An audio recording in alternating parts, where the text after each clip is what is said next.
Hello, good evening indeed, and many thanks for joining us right here on Rwanda Television News. We hope you had yourselves a productive day.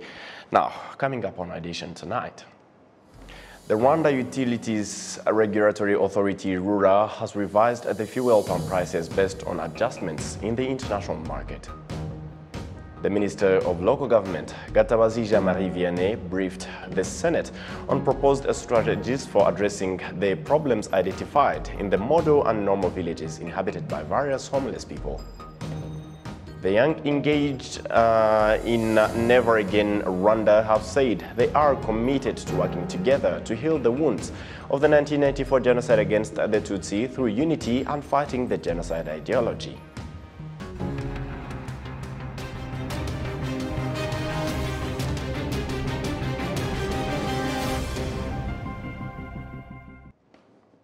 We are glad to have your company tonight and joining you straight from the heart of Africa, Kigali. My name is Sam Kalisa. And as we kick it off, the Rwanda Utilities Regulatory Authority, RURA, has revised fuel pump prices based on the adjustments in the international market. The new pump prices will be applicable effective Friday, 10th June 2022 to 31st July 2022.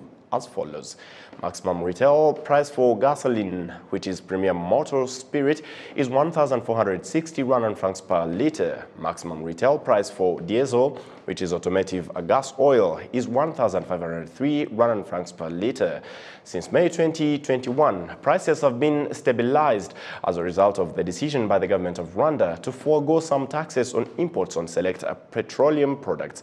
Specifically, for this period, the government of Rwanda has maintained the prices increases for 101 Rwandan francs per liter for gasoline and 135 Rwandan francs per liter for diesel instead of 316 Rwandan francs per liter and 350 Rwandan francs per liter respectively. According to the Minister of Infrastructure, the decision to forego some taxes on imports on select petroleum products was taken to mitigate adverse impact of high prices for fuel products on the general market, which is, of course, inflation, which would negatively affect the speed of Rwanda's economic recovery from COVID-19 pandemic.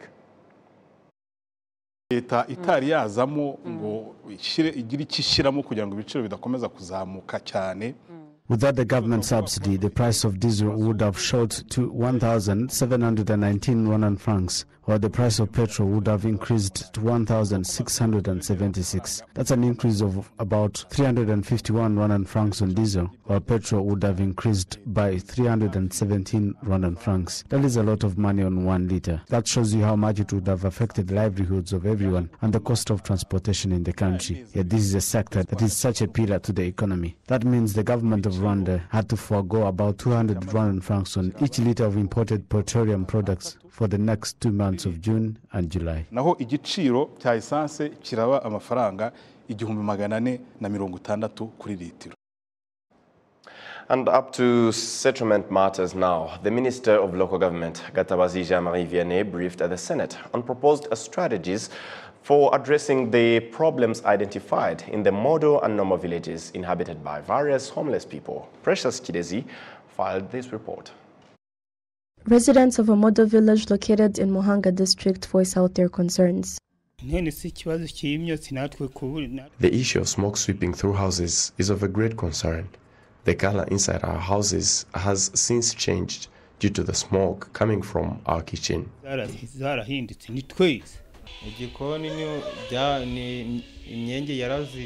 The chimneys in our kitchen are not functional and require us to look up before we light a flame to assure that there is a minimal smoke pollution. This is one of the issues the Senate-appointed committee identified in the model villages and called for urgent redress. These issues include gas cookers that aren't functional, those without washrooms, and shortage of cleaning running water, among other issues. One of the problems we've encountered a lot is old houses that aren't inhabitable anymore. There is also the issue of leaking roofs and indoor kitchens that aren't ideal. On behalf of the Prime Minister, the Minister of Local Government addressed these concerns before the Senate and talked about the measures put in place to put these problems to rest. He pointed out that most of these problems have been resolved and those that haven't been just yet are being worked on.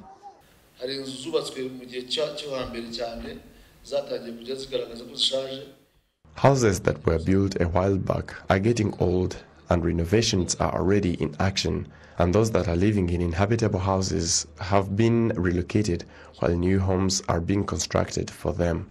The senators welcomed the effort being put into resolving these issues, and the verbal explanations provided by the Minister of Local Government as well as the work of the Senate Commission were appreciated. Precious Chidezi, RTV News.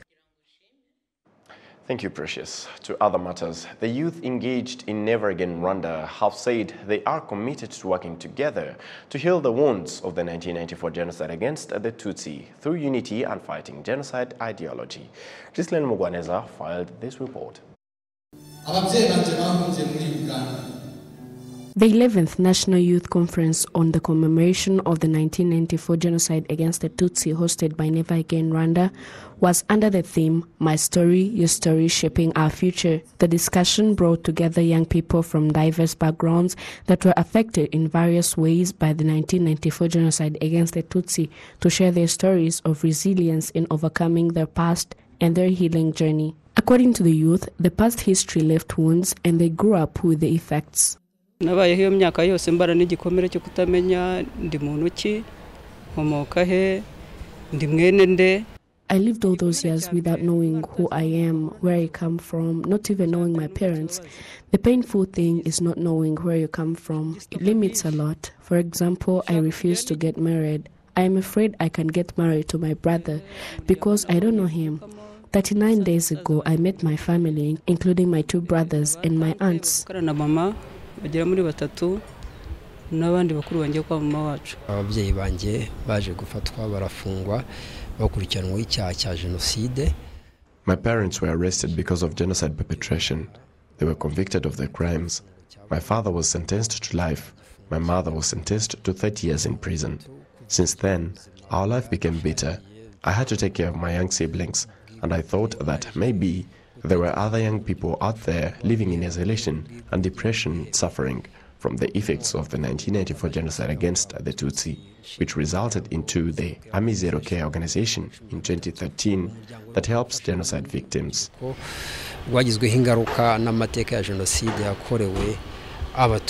According to Never Again Rwanda, everyone needs to participate in helping the victims in their healing journey. The problems young people have, Never Again Rwanda alone cannot help them to take a step in healing their wounds. There is a need for the involvement of other partners in order for one to have a long-lasting peace, and every effort is needed to help the person in the healing journey and become a better person. The National Youth Council has said that the youth should contribute in fighting the genocide ideology. Genocide deniers are becoming more and more popular on social media, and the worst thing is that the young people are more likely to use social media in different ways. They should share the history of the 1994 genocide against the Tutsi, what happened, what the perpetrators did, those who give false information, and those abroad. It's the role of the youth to build a real country. Never Again Rwanda brings together over 200 youth every year in the National Youth Conference on policy and practices of commemoration of the 1994 genocide against the Tutsi, and the youth attendants spread the message from the discussions to more than other 20,000 youth working with Never Again Rwanda. Gislaine Mugwaneza, RTV News. The Senate Committee on Political Affairs and Gender has urged the Kigali City Administration to bring housing and construction services closer to residents in order to correct the mistakes that are still evident due to some of the citizens not understanding the Kigali City Master Plan. We do have more. Kigali City residents have often pointed out issues that are still evident in the settlement sector. They say poor service delivery has always been the issue in the city, with access to information regarding housing and the use of land being a bigger problem.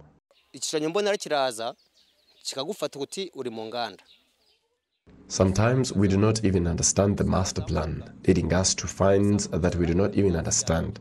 So we wonder why the master plan is not aligned with activities in place. We are okay with taxes, but a person needs to know if they are taxing because they will construct a residential house or an industry.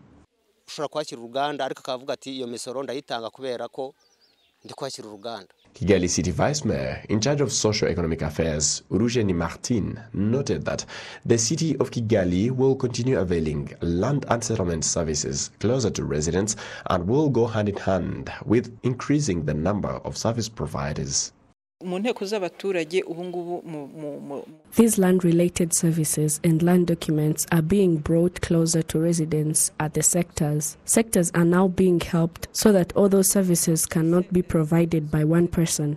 Also, during citizens' meetings, we explain to them what their areas are meant for on the master plan, plus encouraging them not to construct in unplanned areas and without documents.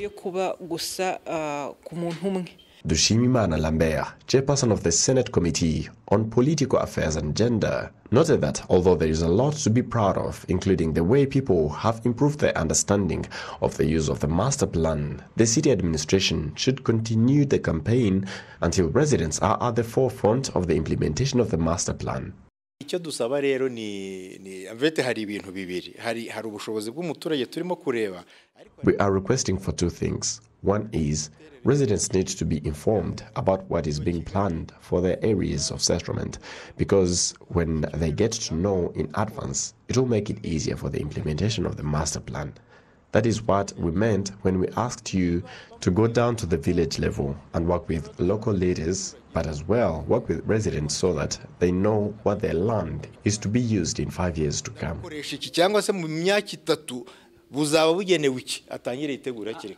City administration also explained to the senators the reason for reducing the land area for a settlement plot, reason being that in 2050, when Kigali city residents are expected to be 4 million, there will still be enough land for settlement.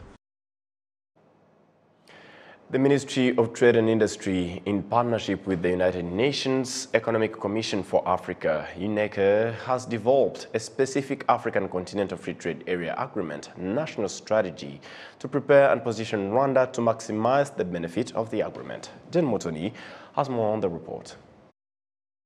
More than 1.3 million people live in Kigali city, 92% of whom have heat-latrine toilets but are required to dig others when they fill up, while 7% of the population have means of emptying those toilets when they fill up. However, there are many people who are worried about the lack of space to dig other toilets due to the size of their plots of land, according to Nishimima and Rudoviko.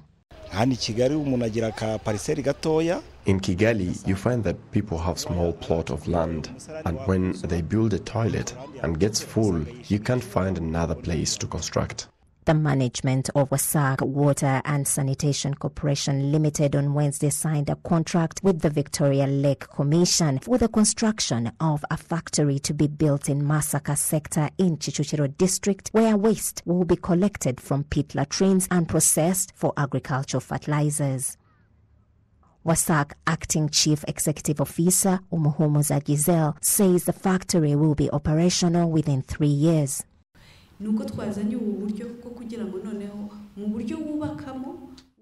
We have brought this initiative to make sure that when you construct, you do it without affecting the land water retention, and we are able to help you. Instead of building a second toilet, you can call for our services. That way, you can use your land in a productive way. You are also aware we have handymen and women that are skilled at construction work. It is important for us to question how the toilets are being built and see what we can do to improve so that we don't misuse the land, and when you call for us to empty, it is easy.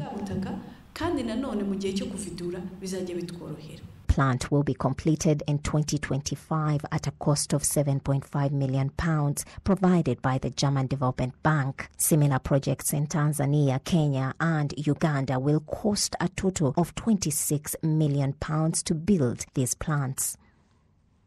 Lake Victoria Basin Commission Deputy Executive Secretary Engineer Coletta Ruhamia says although Rwanda is far from Lake Victoria, its water has a connection with those from Rwanda, so it is important to conserve it.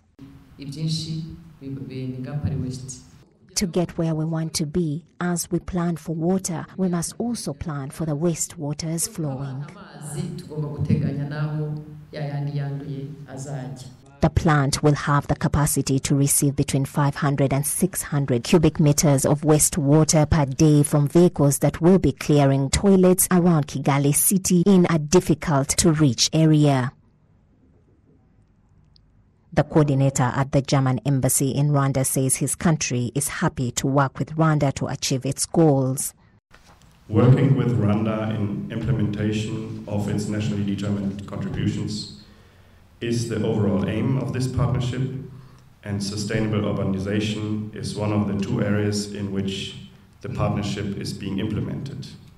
The government of Germany, alongside with the European Union, is honored to provide support to this project and the this project here in Rwanda and the regional project as a whole. Today's signing ceremony marks the start of implementation.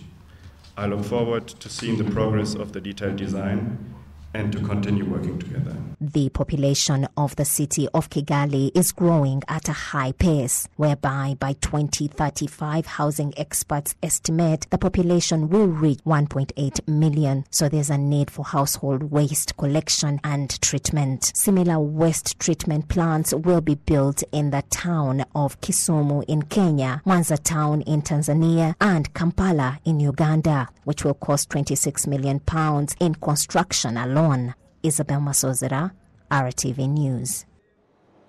A little connection. This story is about a multi-purpose plant that is being set up here in Rwanda to improve water quality and reduce water wastes flowing into Lake Victoria through regional rivers. And some of the residents in the Kigali city described the news as pleasant, saying it has been difficult for them to find places to construct toilets after they fill up due to small sizes of the plots. And thanks to Isabel Masozera, who filed this report. And as we move ahead to other matters, this Thursday, Doreen Bogdan-Martin, the Director of Telecommunication Development at the International Telecommunication Union, ITU, announced that 360 pledges worth $18.5 billion in value investments have been made through the Partner to Connect platform launched 2 days ago in Kigali. Convergence Partners, a Pan-African tech-focused private equity player through its digital infrastructure fund, has pledged to invest more than $250 million over the next 5 years to improve availability, quality, capacity, and affordability of digital infrastructure in sub-Saharan Africa for over 1 billion people. Shortly after announcing his pledge, a South African businessman, Andile Nchaba, the executive chairman and one of the founders of the Convergence Partners, sat down for an interview with RBS Ethan Tashobie and started by asking him about the impact of Kigali hosting the Africa's first ever ITU World Telecommunication Development Conference.